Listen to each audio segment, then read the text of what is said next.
दोस्तों, पूर्वी भारत की राजनीति में आज जो तूफान उठा है उसने सिर्फ सत्ता के समीकरण नहीं बदले, बल्कि सीमा पार बैठे उन तमाम नेटवर्क्स की नींद भी उड़ा दी है जो वर्षों से बंगाल की खुली सीमाओं का फायदा उठाकर अपना खेल चला रहे थे।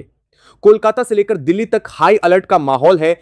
सीमावर्ती इलाकों में अचानक सुरक्षा एजेंसियों की हलचल कई गुना बढ़ चुकी है और दावा किया जा रहा है कि अब वह दौर खत्म होने वाला है जब अवैध घुसपैठ और तस्करी पर सिर्फ भाषण दिए जाते थे। सूत्रों के मुताबिक नई सरकार ने सत्ता संभालते ही ऐसा बड़ा फैसला लिया है जिसने सीमा पार बैठे लोगों में बेचैनी पैदा कर दी है। सवाल अब सिर्फ राजनीति का नहीं बल्कि राष्ट्रीय सुरक्षा और भारत की रणनीतिक ताकत का बन चुका है। आखिर बंगाल में ऐसा क्या बदल गया है कि ढाका तक हलचल मच गई? क्या वाकई सीमा पर अब सबसे बड़ा ऑपरेशन शुरू होने वाला है और क्या आने वाले दिनों में पूर्वी सीमा पर इतिहास का सबसे बड़ा एक्शन देखने को मिल सकता है? आज के इस विशेष विश्लेषण में हम आपको बताएंगे पूरी कहानी विस्तार से। दोस्तों, पश्चिम बंगाल की राजनीति में आया ताजा भूचाल अब केवल राज्य की सीमाओं तक सीमित नहीं रह गया है, बल्कि उसने राष्ट्रीय राजनीति और पड़ोसी देशों की रणनीतिक चिंताओं को भी सीधे प्रभावित करना शुरू कर दिया है। कोलकाता के सत्ता गलियारों से निकली खबरों ने दिल्ली, ढाका और यहां तक कि अंतरराष्ट्रीय रणनीतिक मंचों पर भी नई बहस छेड़ दी है।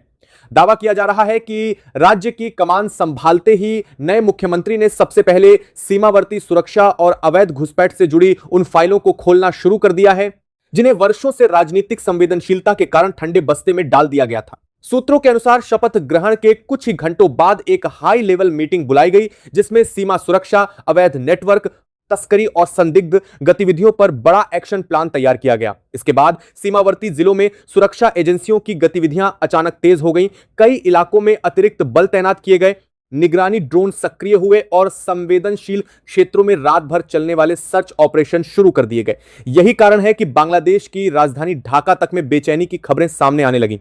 राजनीतिक विश्लेषकों का मानना है कि यह केवल प्रशासनिक कार्रवाई नहीं बल्कि आने वाले समय की एक बड़ी रणनीतिक दिशा का संकेत है।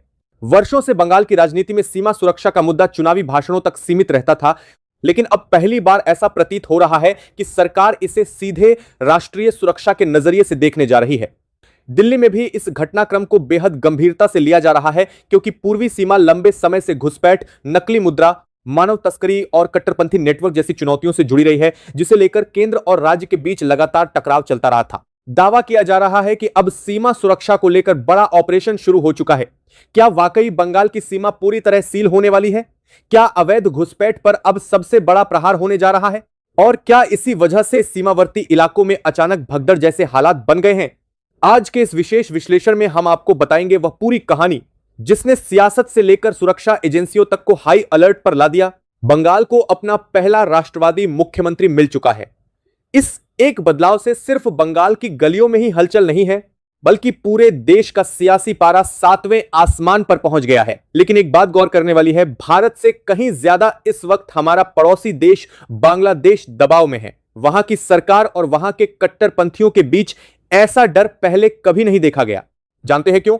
क्योंकि शुभेंदु अधिकारी ने कुर्सी संभालते ही वह कर दिखाया है जिसकी किसी ने कल्पना भी नहीं की थी।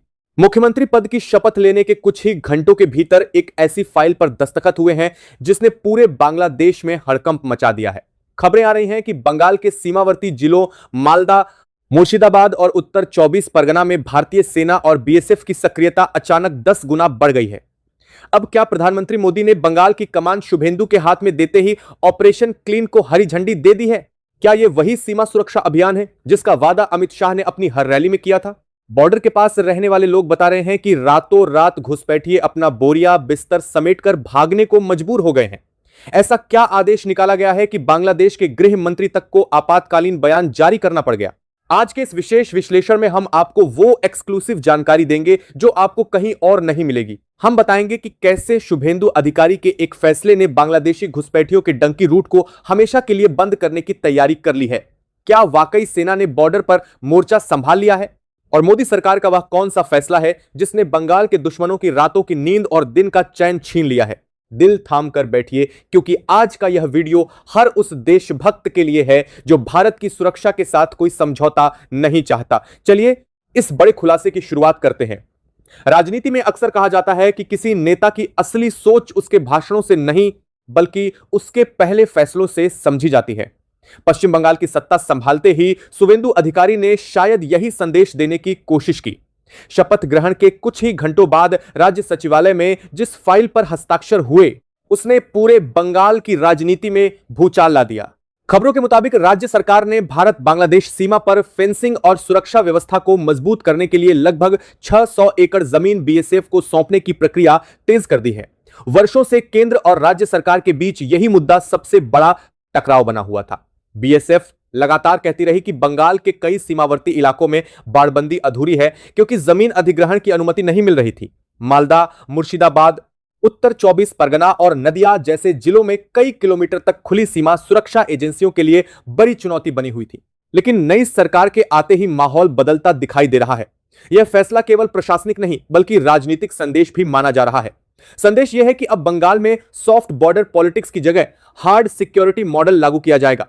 दोस्तों, वीडियो में आगे बढ़े उससे पहले आपसे एक जरूरी बात करनी है। आप देख ही रहे हैं कि बंगाल और देश की सुरक्षा से जुड़ी ये जानकारियां जुटाना और आप तक पहुंचाना कितना चुनौतीपूर्ण काम है। हमारी टीम घंटों रिसर्च करती है ताकि आप तक सिर्फ सच पहुंचे, वह सच जो अक्सर मुख्य धारा की मीडिया में दब जाता है।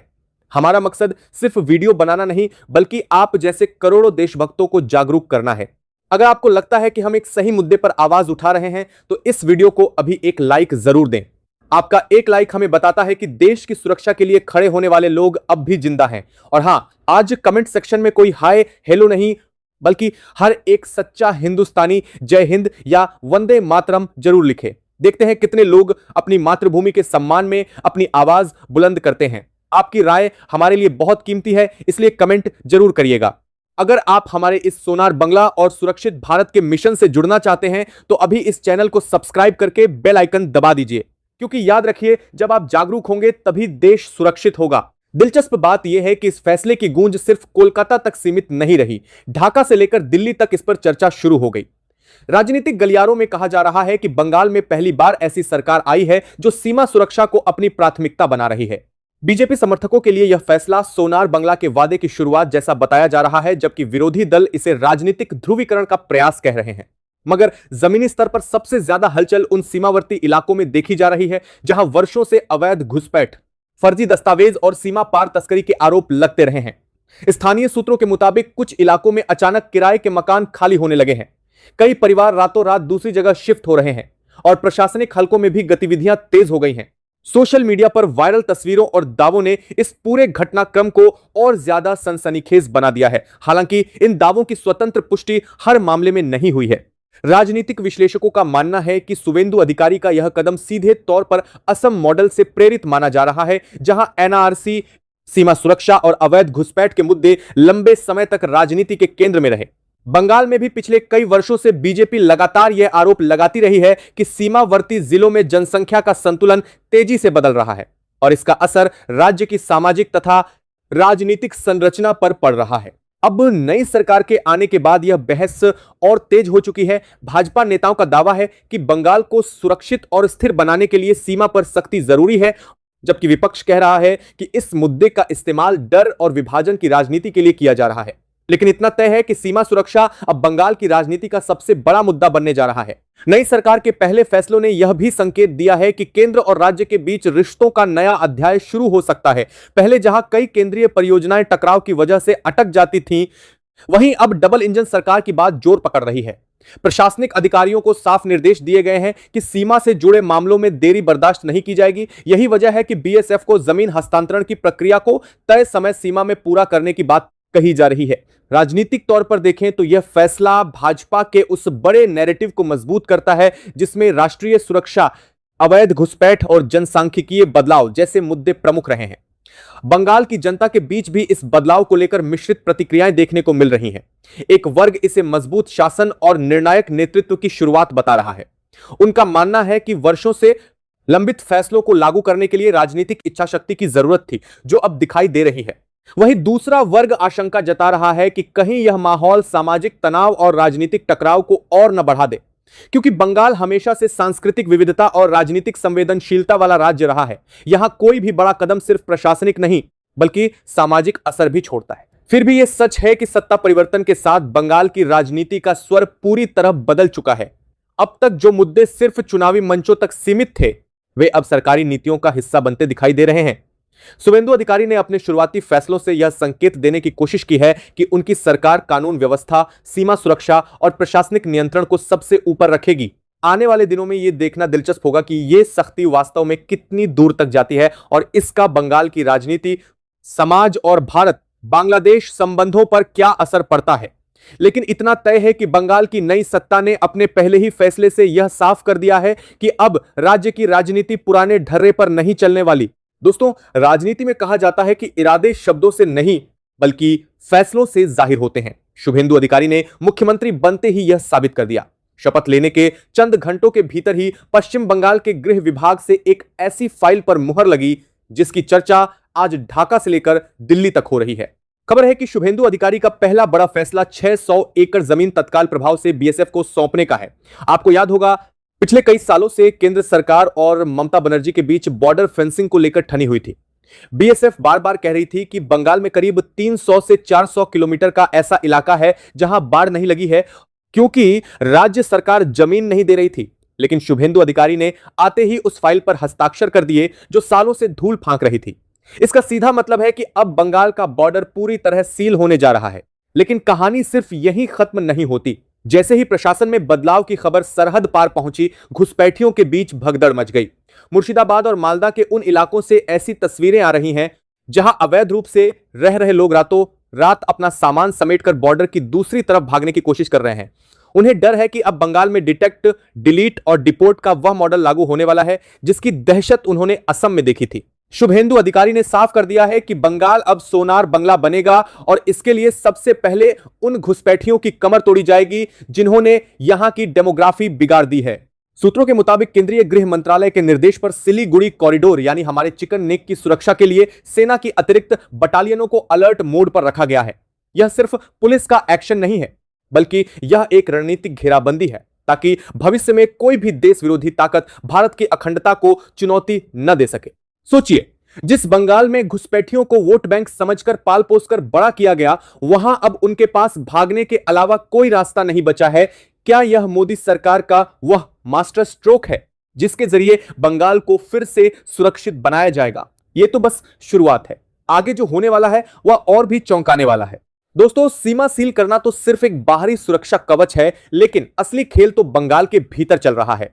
शुभेंदु अधिकारी ने मुख्यमंत्री बनते ही जिस दूसरी सबसे बड़ी ताकत का इस्तेमाल किया है वह है एसआईआर यानी स्पेशल इंटेंसिव रिवीजन। गृह मंत्रालय और चुनाव आयोग के समन्वय से बंगाल की मतदाता सूची की ऐसी जांच शुरू हुई है जिसकी किसी ने कल्पना नहीं की थी। आंकड़े बताते हैं कि उत्तर 24 परगना, मालदा और मुर्शिदाबाद जैसे जिलों में मुस्लिम आबादी और मतदाताओं की संख्या में जो उछाल आया वह कुदरती नहीं था। आरोप है कि टीएमसी के शासन में वोट बैंक को पुख्ता करने के लिए लाखों बांग्लादेशियों के फर्जी आधार कार्ड और वोटर आईडी बनवाए गए। लेकिन अब पासा पलट चुका है। शुभेंदु सरकार ने साफ कर दिया है कि अब 11 तरह के दस्तावेजों की डिजिटल जांच होगी।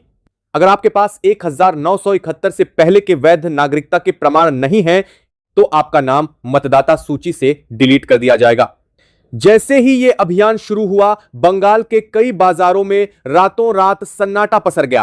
वो लोग जो कल तक सीना तानकर सरकारी योजनाओं का लाभ ले रहे थे, आज उन्हें अपनी पहचान साबित करने का डर सता रहा है। खबरें तो यहां तक हैं कि सिंडिकेट के वे नेता जो इन घुसपैठियों को पनाह देते थे, अब खुद भूमिगत हो गए हैं, क्योंकि अधिकारी का आदेश साफ है, नो डॉक्यूमेंट नो डोमिसाइल, यानी कागज नहीं तो नागरिकता नहीं।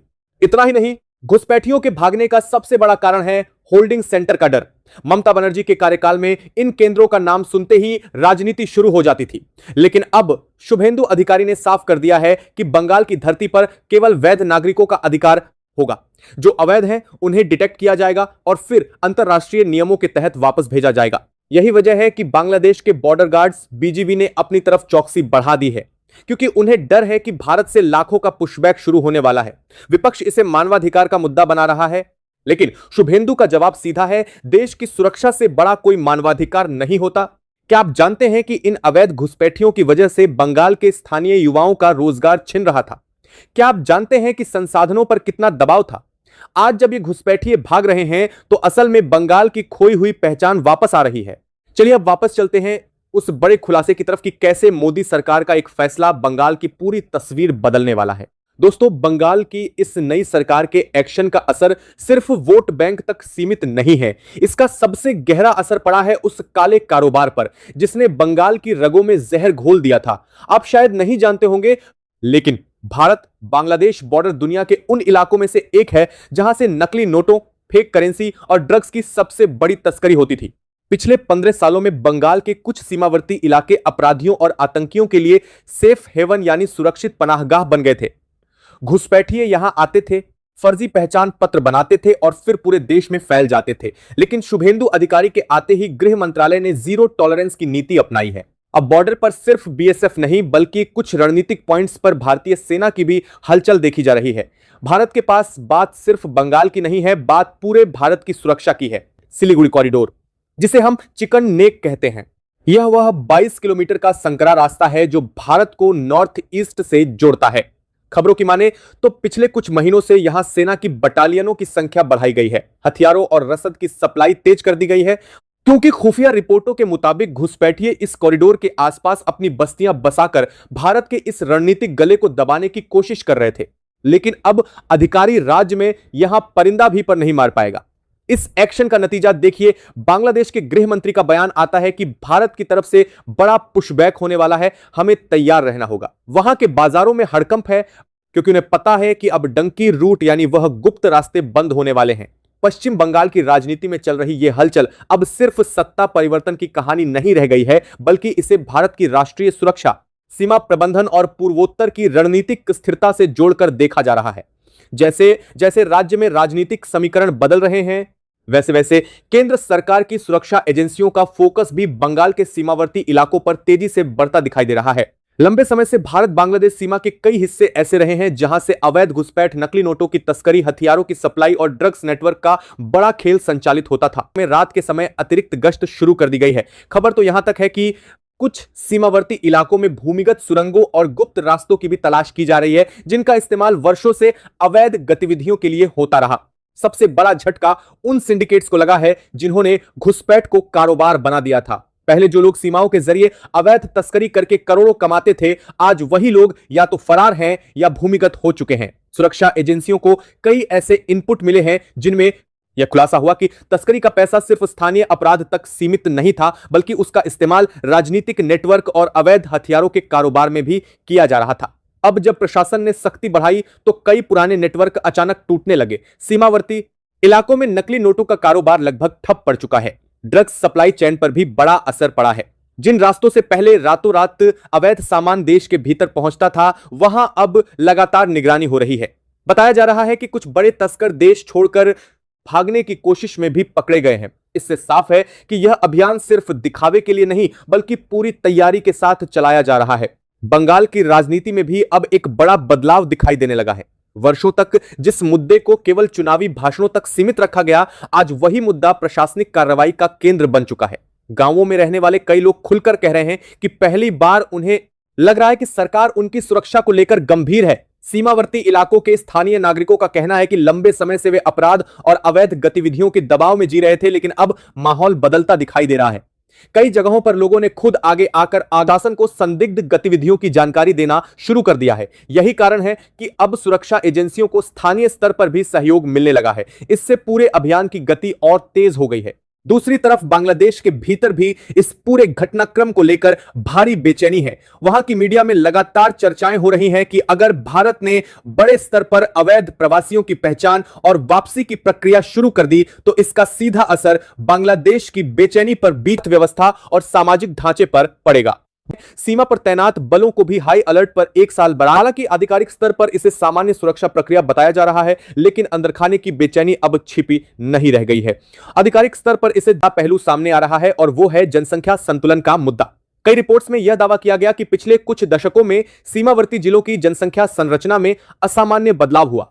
यही वजह है कि अब सरकार जनगणना और दस्तावेज सत्यापन को बेहद गंभीरता से ले रही है। सूत्रों के मुताबिक आने वाले महीनों में कई जिलों में विशेष सत्यापन अभियान चलाए जाएंगे, जिनमें नागरिकता से जुड़े दस्तावेजों की गहन जांच होगी। सरकार का मानना है कि अगर अभी सख्त कदम नहीं उठाए गए तो आने वाले वर्षों में स्थिति और गंभीर हो सकती है। यही कारण है कि अब यह मुद्दा केवल बंगाल तक सीमित नहीं, बल्कि राष्ट्रीय बहस का हिस्सा बन चुका है। दोस्तों, बंगाल में जो ये बदलाव हो रहा है उस पर आपकी क्या राय है? क्या आपको लगता है कि शुभेंदु अधिकारी का ये एक्शन मोड बंगाल को घुसपैठ मुक्त बना पाएगा, या आपको लगता है कि अभी और भी कड़े कदमों की जरूरत है? अपनी राय कमेंट सेक्शन में हमें जरूर बताएं, क्योंकि आपकी आवाज ही हमारी ताकत है। अगर आपको ये गहन विश्लेषण और हमारी मेहनत पसंद आई हो तो इस वीडियो को लाइक करें और हर उस हिंदुस्तानी के साथ शेयर करें जो देश की सुरक्षा के प्रति संवेदनशील है। बंगाल और देश की राजनीति से जुड़ी ऐसी ही एक्सक्लूसिव और सच्ची खबरों के लिए हमारे चैनल को सब्सक्राइब करना न भूलें। बंगाल बदलेगा, भारत बढ़ेगा। मिलते हैं अगले वीडियो में, तब तक के लिए जय हिंद, जय भारत।